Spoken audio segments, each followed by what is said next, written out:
فرزند زہرا یہ حالات برے ہیں۔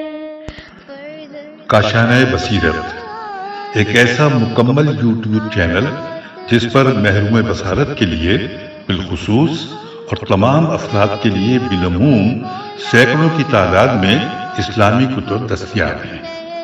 لہذا گزارش ہے کہ آپ اپنی ذمہ داری نبھاتے ہوئے کاشانہ بصیرت کو سبسکرائب کرنے کے ساتھ ساتھ بیل آئیکن کو پریس کیجئے تاکہ آپ علم کے حصول کے ساتھ ساتھ مذہب اہل بیت کی اشاعت میں بھی اہم کردار ادا کرتے رہیں۔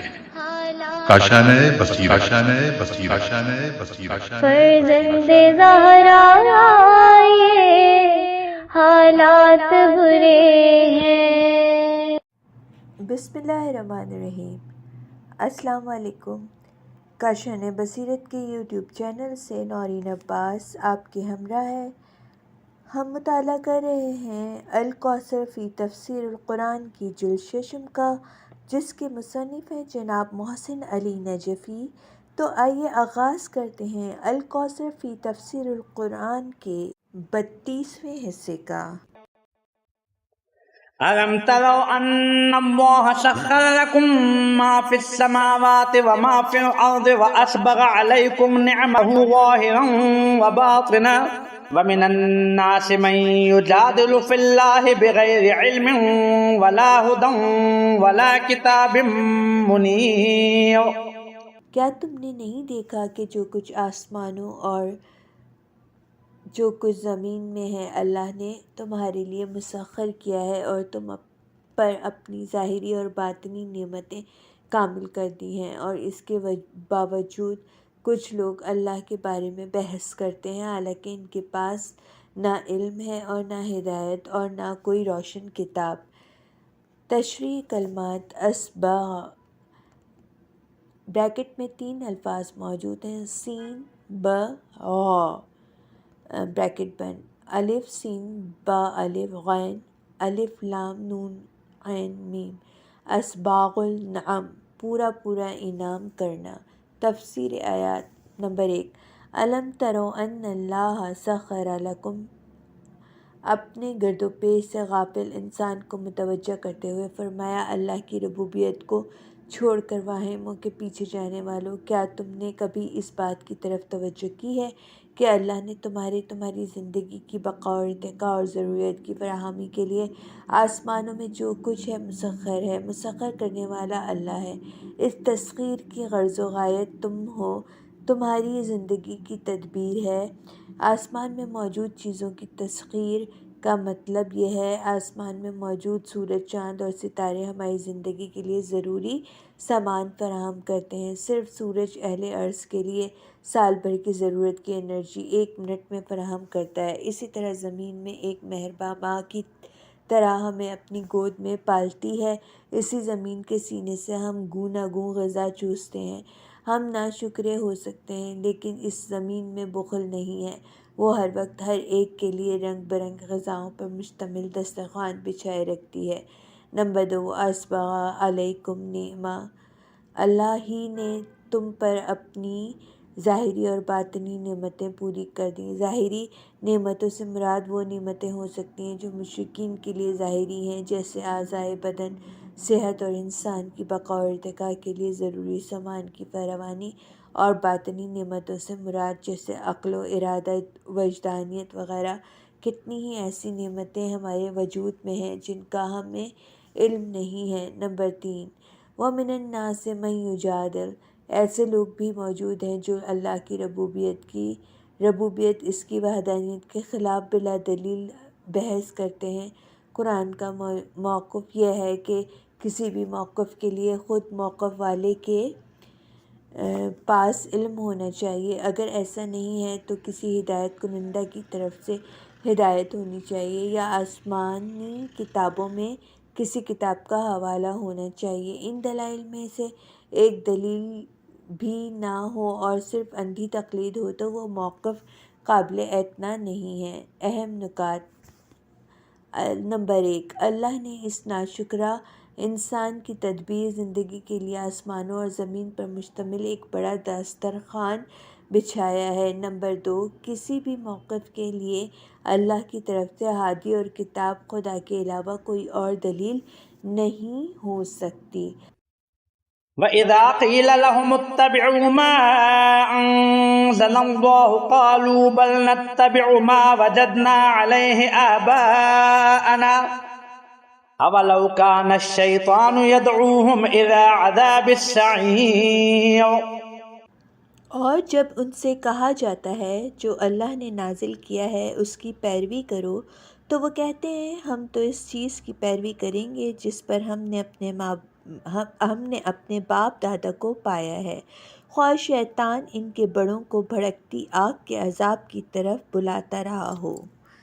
تفسیر آیات۔ نمبر 1، وَإِذْ قِيلَ لَهُمُ اتَّبِعُوا، جب ان مشرکین کو الہی دستور پر عمل کرنے کی دعوت دی جاتی ہے جس پر ما انزل اللہ جیسی مضبوط دلیل موجود ہے، تو مشرکین اس دلیل کے مقابلے میں لا دلیل پیش کرتے ہیں، اس سند کے مقابلے میں لا سند پیش کرتے ہیں اور کہتے ہیں ہم نے تو اپنے آباء و اجداد کی سیرت کی اتباع کرنی ہے۔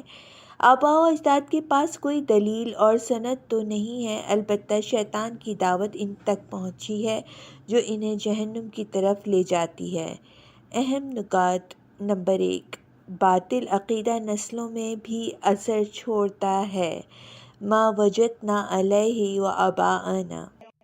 وَمَن يُسْلِمْ وَجْهَهُ إِلَى اللَّهِ وَهُوَ مُحْسِنٌ فَقَدِ اسْتَمْسَكَ بِالْعُرْوَةِ الْوُثْقَىٰ وَإِلَى اللَّهِ عَاقِبَةُ الْأُمُورِ۔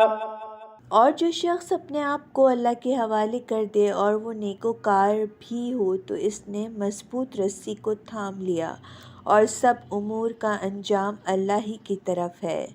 تفسیر آیات۔ نمبر 1، وَمَن يَسْلِمْ وَجْهَهُ، یعنی ذات و نفس وجہ سے ذات مراد لینا قرآنی اصطلاح میں ایک مسلم امر ہے۔ اپنی ذات کو اللہ کے حوالے کرنے کا مطلب یہ ہے کہ یہ ذات اللہ کی ملکیت ہے اور ملکیت مالک کے حوالے ہوتی ہے۔ اگر مالک کے علاوہ کسی دوسرے کے تصرفات میں دی جائے تو یہ انحراف اور بغاوت شمار ہوتی ہے۔ نمبر 2، وَهُوَ مُحْسِنٌ، مالک کے حوالے ہونے کے بعد ہر عمل مالک کی مرضی کے مطابق ہو تو یہ حوالے کرنا درست ثابت ہوگا اور مالک کے حوالے کرنے کے اثرات صرف عمل کی صورت میں مرتب ہوں گے۔ نمبر 3، فَقَدِ اسْتَمْسَكَ بِالْعُرْوَةِ الْوُثْقَىٰ، وہ اثرات یہ ہیں کہ اس صورت میں نجات و فلاح کے لیے ایک مضبوط رسی اس کے ہاتھ میں آ جائے گی جس کے بعد وہ ہر قسم کے انحراف سے محفوظ رہے گا۔ مضبوط رسی کو تھامنے کی تعبیر سے یہ اندیا ملتا ہے کہ نجات کا راستہ طوفانی آندھیوں سے گزرتا ہے۔ مضبوط رسی کے ساتھ متمسک نہ ہو تو بچھڑ جانے کا خطرہ ہے۔ نمبر 4، وَإِلَى اللَّهِ عَاقِبَةُ الْأُمُورِ، تمام معاملات کا انجام کار اللہ کی بارگاہ میں جا کر وعدہ الہی کے ساتھ روبرو ہونا ہے اور اپنی ابدی زندگی کی قسمت کا فیصلہ لینا ہے۔ فضیلت۔ الزہری نے انس بن مالک سے روایت کی ہے، وَمَن يُسْلِمَ وَجْهَهُ إِلَى اللَّهِ حضرت علی ابن ابی طالب علیہ السلام کی شان میں نازل ہوئی ہے چونکہ وہ سب سے پہلے اللہ کے لیے خلوص ایمان کا مظاہرہ کرنے والے ہیں۔ آخر الحدیث الی آخر الحدیث، شواہد التنزیل ذیل آیات۔ اہم نکات۔ نمبر 1، ایمان عمل کے ساتھ جفت ہوگا تو پھل ملے گا۔ وَمَن يُسْلِمْ وَجْهَهُ إِلَى اللَّهِ وَهُوَ مُحْسِنٌ، وَمَن كَفَرَ فَلَا يَحْزُنْكَ كُفْرُهُ إِلَيْنَا مَرْجِعُهُمْ فَنُنَبِّئُهُم بِمَا عَمِلُوا إِنَّ اللَّهَ عَلِيمٌ بِذَاتِ الصُّدُورِ۔ نُمَتِّعُهُمْ قَلِيلًا ثم نضطرهم إلى عذاب غليظ. اور جو کفر کرتا ہے اس کا کفر آپ کو محزون نہ کرے، انہیں پلٹ کر ہماری طرف آنا ہے، پھر ہم انہیں بتائیں گے کہ وہ کیا کرتے رہے ہیں۔ یقیناً اللہ ہر وہ بات خوب جانتا ہے جو سینوں میں ہے۔ ہم انہیں دنیا میں تھوڑا مزہ لینے کا موقع دیں گے، پھر انہیں مجبور کر کے شدید عذاب کی طرف لے آئیں گے۔ تفسیر آیات نمبر 1 وَمَنْ كَفَرَ فَلَا يَحْزُنْكَ كَفْرُهُ۔ عالمین کے لیے رحمت ہونے کی وجہ سے رسول اللہ صلی اللہ علیہ وآلہ وسلم کو بڑا اشتیاق رہتا تھا کہ لوگ راہ راست پر آ جائیں، لیکن لوگ جب کفر پر ڈٹ جاتے تو اس مجسمہ رحمت کو بڑا دکھ ہوتا ہے کہ یہ شخص اپنے آپ کو اللہ کی رحمت سے کیوں محروم کر رہا ہے۔ نمبر 2 اللہ تعالیٰ اپنے رسول کو تسلی دیتا ہے کہ یہ لوگ رحمت الہی کے اہل نہیں ہیں، لہٰذا آپ محزون نہ ہوں۔ نمبر 3 الینا مرجعوہم، انہیں ہر حال میں میرے پاس پہنچنا اور اپنے برے اعمال کا سامنا کرنا ہے۔ اللہ ان کے خفیہ ارادوں سے واقف ہے کہ یہ ایمان لانے والے نہیں ہیں۔ نمبر 4 تمتعوہم قلیلا، اللہ کا حکیمانہ فیصلہ ہے کہ مجرموں کو چند دن مہلت دی جاتی ہے، پھر انہیں اپنی سزائے عمل تک پہنچا دیا جاتا ہے۔ اہم نکات نمبر 1 رسول رحمت کافروں کے ساتھ بھی ہمدردی رکھتے ہیں۔ فلا يحزنك كفرهم وَلَئِن سَأَلْتَهُم مَّن خَلَقَ السَّمَاوَاتِ وَالْأَرْضَ لَيَقُولُنَّ اللَّهُ قُلِ الْحَمْدُ لِلَّهِ بَلْ أَكْثَرُهُمْ لَا يَعْلَمُونَ۔ اور اگر آپ ان سے پوچھیں آسمانوں اور زمین کو کس نے پیدا کیا ہے تو یہ ضرور کہیں گے اللہ نے، الحمدللہ، بلکہ ان میں سے اکثر لوگ نہیں جانتے۔ تفسیر آیات نمبر 1 سوال خالق کا ہے اور اختلاف مدبر میں ہے، چونکہ مشرکین بھی اللہ کو خالق مانتے تھے لیکن مدبر نہیں مانتے تھے۔ یہاں اس آیت میں خالقیت کے اعتراف سے مدبریت کے اعتراف کا نتیجہ اخذ کیا جاتا ہے کہ تخلیق و تدبیر قابل تفریق نہیں ہے۔ نمبر 2 قل الحمد للہ، اس اعتراف پر اللہ کی حمد بجا لانی چاہیے، اور اس لیے بھی کہ ان پر حجت پوری ہو گئی۔ اس آیت کی تشریح سورۃ العنکبوت آیت 61 میں گزر چکی ہے۔ نمبر 3 بل اکثرہم لا یعلمون، ان میں سے اکثر اس بات کو نہیں جانتے کہ تخلیق ہی کے ذریعے تدبیر ہوتی ہے، اور دوسرے لفظوں میں تدبیر تخلیق مسلسل کا نام ہے۔ اہم نکات نمبر 1 خالقیت کا اعتراف ربوبیت و مدبریت کا اعتراف ہے۔ لَيَقُولُنَّ اللَّهُ، جو کچھ آسمانوں اور زمین میں ہے اللہ کی ملکیت ہے، وہ اللہ یقیناً بے نیاز لائق ستائش ہے۔ تفسیر آیات نمبر 1 کل کائنات میں موجود تمام چیزیں اللہ کی ملکیت ہیں، ان کا وجود بقا اللہ کے قبضے میں ہے۔ اللہ جو ان تمام چیزوں کا مالک حقیقی ہے کہ ارادے کے بغیر ذرہ برابر کوئی چیز جنبش نہیں کر سکتی، تو اللہ کے بغیر ان کی تدبیر کوئی اور کیسے کر سکتا ہے۔ نمبر 2 ان اللہ هو الغنی الحمید، کائنات کی ملکیت کا یہ مطلب ہرگز نہیں کہ اللہ کو اس کائنات کی ملکیت کی ضرورت ہے، جیسا کہ غیر اللہ کسی چیز کا مالک ہوتا ہے اس چیز کی ضرورت کی بنا پر۔ اللہ مالک ہے بے نیازی کے ساتھ، اور اس کائنات کے بغیر بھی وہ لائق حمد و ستائش ہے۔ دوسرے لفظوں میں اللہ کائنات کا مالک بھی ہے اور کائنات سے بے نیاز بھی۔ دوسرے مالک اپنے مملوک کے محتاج ہیں، لیکن اللہ اپنی بے نیازی کے ساتھ مالک ہے، یہی حقیقی مالک ہے۔ وَلَوْ أَنَّ مَا فِي الْأَرْضِ مِن شَجَرَةٍ أَقْلَامٌ وَالْبَحْرُ يَمُدُّهُ مِن بَعْدِهِ سَبْعَةُ أَبْحُرٍ مَّا نَفِدَتْ كَلِمَاتُ اللَّهِ إِنَّ اللَّهَ عَزِيزٌ حَكِيمٌ۔ اور اگر زمین کے تمام درخت قلم بن جائیں اور سمندر کے ساتھ مزید 7 سمندر مل کر سیاہی بن جائیں تب بھی اللہ کے کلمات ختم نہ ہوں گے۔ یقیناً اللہ بڑا غالب آنے والا حکمت والا ہے۔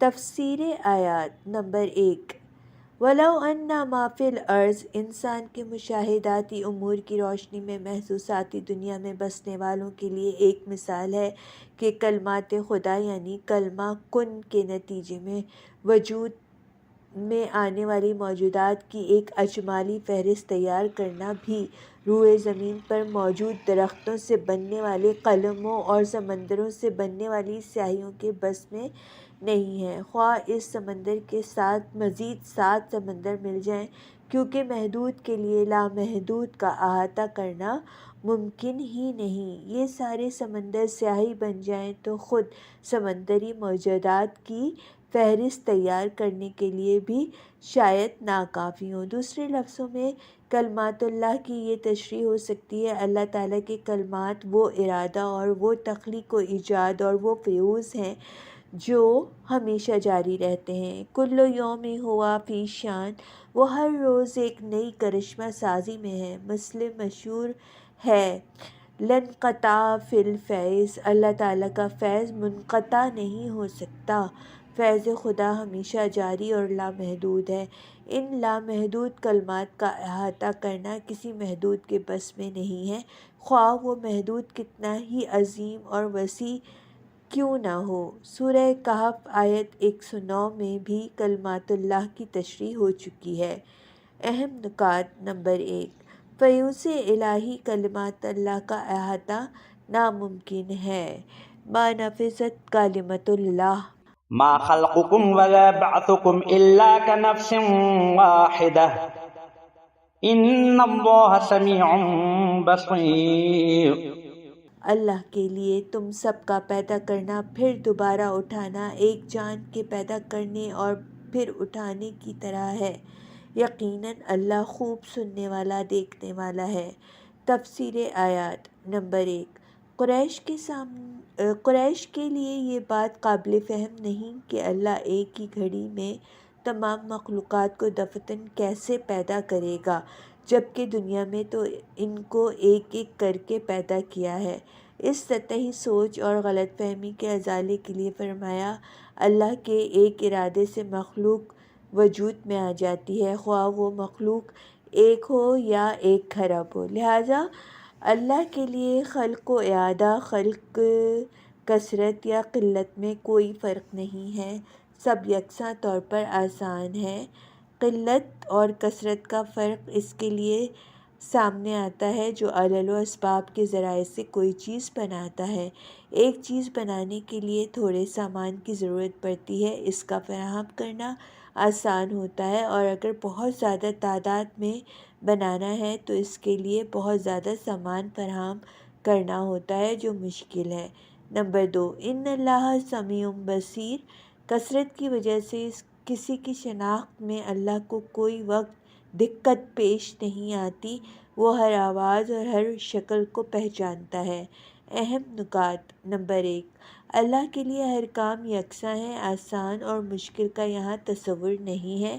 کنفس واحدہ ألم تر أن الله يولج الليل في النهار ويولج النهار في الليل وسخر الشمس والقمر كل يجري إلى أجل مسمى وأن الله بما تعملون خبير۔ کیا تم نہیں دیکھتے کہ اللہ رات کو دن اور دن کو رات میں داخل کرتا ہے، اور اسی نے سورج اور چاند کو مسخر کیا ہے، سب ایک مقررہ وقت تک چل رہے ہیں، اور بتحقیق اللہ تمہارے اعمال سے خوب باخبر ہے۔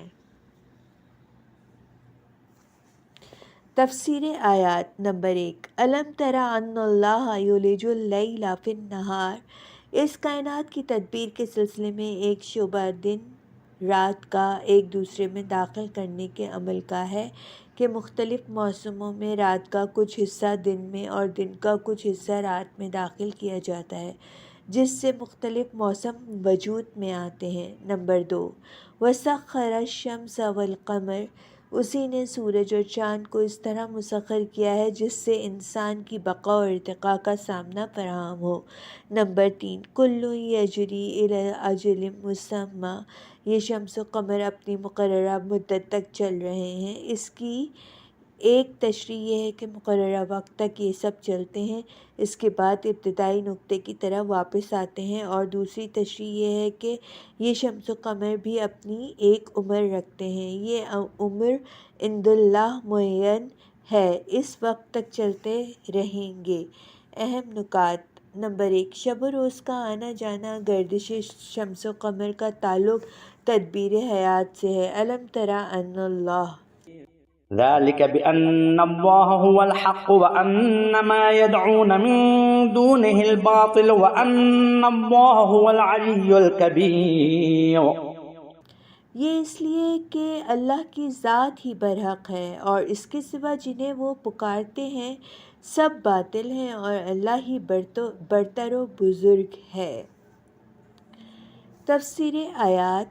نمبر 1، ذالک بأن اللہ هو الحق، تدبیر کائنات سے متعلق مذکورہ حقائق کا اللہ تعالیٰ کے ساتھ مربوط ہونے اور غیر اللہ کا کوئی تعلق نہ ہونے کی وجہ یہ ہے کہ اللہ کی ذات ہی برحق ہے، اور جن غیر اللہ کو تم پکارتے ہو وہ باطل واہمہ خیالی چیز ہے۔ کسی شے کے ثبوت، وجود اور نفس الامری حالات کو حق کہتے ہیں، صرف اللہ کی ذات ہے جو علی الاطلاق حق ہے، بذات خود موجود ہے، دوسری تمام موجودات کی منبع اور سرچشمہ ہے۔ اس کا وجود کسی اعتبار اور کسی شرط کے ساتھ مقید نہیں ہے، جبکہ باقی موجودات اللہ کے وجود کا سایہ ہیں۔ غیر اللہ کا اگر ارادہ الہی کے ساتھ مربوط ہے تو اسے ایک وجود ذلی زوئے لام چھوٹی ہے، وجود ذلی حاصل ہوگا، ورنہ وہ باطل اور نیستی محض ہے۔ اہم نکات۔ نمبر 1، اللہ کا وجود حق و حقیقت پر مبنی ہے، باقی معبود خود ساختہ اور واہمہ ہیں۔ ذالک بأن اللہ هو الحق۔ ألم تر أن الفلك تجري في البحر بنعمة الله ليريكم من آياته إن في ذلك لآيات لكل صبار شكور۔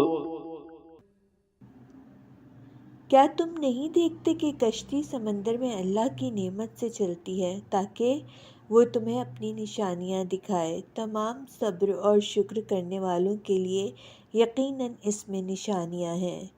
تفسیر آیات۔ نمبر 1، الم تری ان الفلک تجری فی البحر، اللہ تعالیٰ کے تدبیری نظام میں سمندر کی افادیت کو تو نہیں دیکھا کہ اس کا کیا کردار ہے؟ تجارتی کشتیاں اللہ کی نعمت ایک مقام سے دوسرے مقام تک پہنچانے کے لیے پانی کی پشت پر کیسے چلتی ہیں؟ نمبر 2، لیریکم من آیاتی، اللہ کا یہ تدبیری معجزہ تم کو دکھایا جاتا ہے کہ پانی اپنے سے وزن میں کم چیزوں کو اپنی پشت پر اٹھا لیتا ہے، جس سے انسان اپنی زندگی کی ضروریات دنیا کے ایک علاقے سے دوسرے علاقوں تک آسانی سے منتقل کر سکتے ہیں۔ نمبر 3، ان فی ذلک لآیات لکل صبار شکور، اس میں اللہ کی تدبیری نشانیاں ان لوگوں پر واضح ہو جاتی ہیں جو کسب معاش کے لیے سمندری سفر کی مشقت پر صبر کرتے ہیں، ان نعمتوں پر شکر کرتے ہیں جو کشتیوں کی وجہ سے انہیں میسر آتی ہیں، ورنہ دوسرے لوگ کشتیوں کی اس عظیم افادیت سے غافل رہتے ہیں۔ وَإِذَا غَشِيَهُم مَّوْجٌ كَالظُّلَّلِ دَعَوُا اللَّهَ مُخْلِصِينَ لَهُ الدِّينَ فَلَمَّا نَجَّاهُمْ إِلَى الْبَرِّ فَمِنْهُم مُّقْتَصِدٌ وَمَا يَجْحَدُ بِآيَاتِنَا إِلَّا كُلُّ خَتَّارٍ كَفُورٍ۔ اور جب ان پر سمندر کی موج سائبان کی طرح چھا جاتی ہے تو وہ عقیدے کو اسی کے لیے خالص کر کے اللہ کو پکارتے ہیں، پھر جب وہ انہیں نجات دے کر خشکی پر پہنچا دیتا ہے تو ان میں سے کچھ اعتدال پر قائم رہتے ہیں اور ہماری نشانیوں کا وہی انکار کرتا ہے جو بد عہد ناشکرا ہے۔ تشریح کلمات۔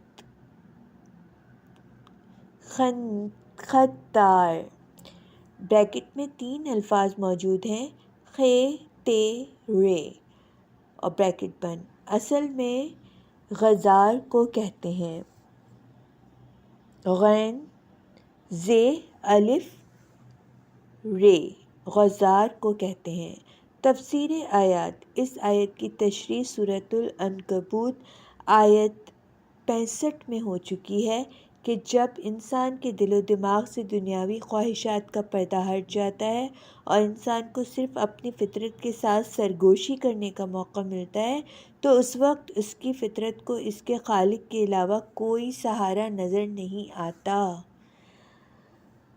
نمبر 2، فَلَمَّا نَجَّاهُمْ إِلَى الْبَرِّ، جب خطرہ ٹل جاتا ہے تو چند لوگ ایسے ہوتے ہیں جو راہ راست پر قائم رہتے ہیں، فَمِنْهُمْ مُقْتَصِدٌ، اعتدال پر قائم رہتے ہیں، خطرے اور امن دونوں حالتوں میں اپنی فطرت و ہدایت پر قائم رہتے ہیں۔ نمبر 3، وَمَا يَجْحَدُ بِآيَاتِنَا إِلَّا كُلُّ خَتَّارٍ کفور، اور بد عہد ناشکرے ہماری آیات کا انکار کرتے ہیں۔ فطرت کی طرف سے ان آیات کو قبول کرنے اور فطرت کے ساتھ عہد کرنے کے بعد جب حالت امن آ جاتے ہیں تو یہ بد عہد ہو جاتے ہیں اور نجات کی نعمت کو فراموش کر دیتے ہیں۔ حدیث میں آیا ہے، ترجمہ، ایمان کے 2 حصے ہیں، ایک حصہ صبر اور ایک حصہ شکر میں ہے۔ اہم نکات۔ نمبر 1، کبھی اضطراری حالت میں فطرت کو اپنے خالق کی طرف رجوع کرنے کا موقع مل جاتا ہے۔ دعوا اللہ مخلصین لہ الدین۔ يا أيها الناس اتقوا ربكم واخشوا يوما لا تجزي والد عن ولده ولا مولود هو جاز عن والده شيئا إن وعد الله حق فلا تغرنكم الحياة الدنيا ولا يغرنكم بالله الغرور۔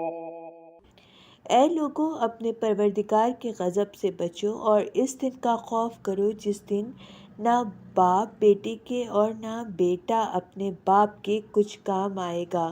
اللہ کا وعدہ یقیناً سچا ہے، لہٰذا دنیا کی یہ زندگی تمہیں دھوکہ نہ دے اور دھوکے باز تمہیں اللہ کے بارے میں دھوکے میں نہ رکھیں۔ تفسیر آیات۔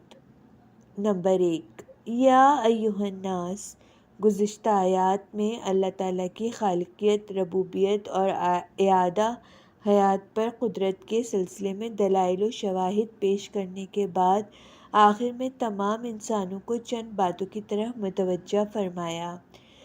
الف، اتقوا ربکم، اپنے رب کے عدل پر مبنی فیصلے سے بچو، یہ فیصلہ غضب الہی اور ابدی عذاب پر مشتمل ہوگا۔ با، واخشوا یوماً، اور قیامت کے اس دن سے ڈرو جس میں کوئی کسی کے کام نہیں آئے گا، حتیٰ باپ بیٹا میں سے کوئی ایک دوسرے کے کام نہیں آئے گا، اس دن صرف اپنا عمل کام آئے گا۔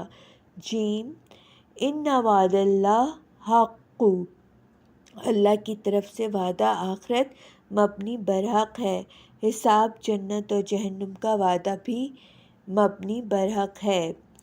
رب کی عدالت سے بچنے اور روز قیامت کی ہولناکیوں سے بچنے کے لیے 2 دشمنوں کی نشاندہی فرمائی۔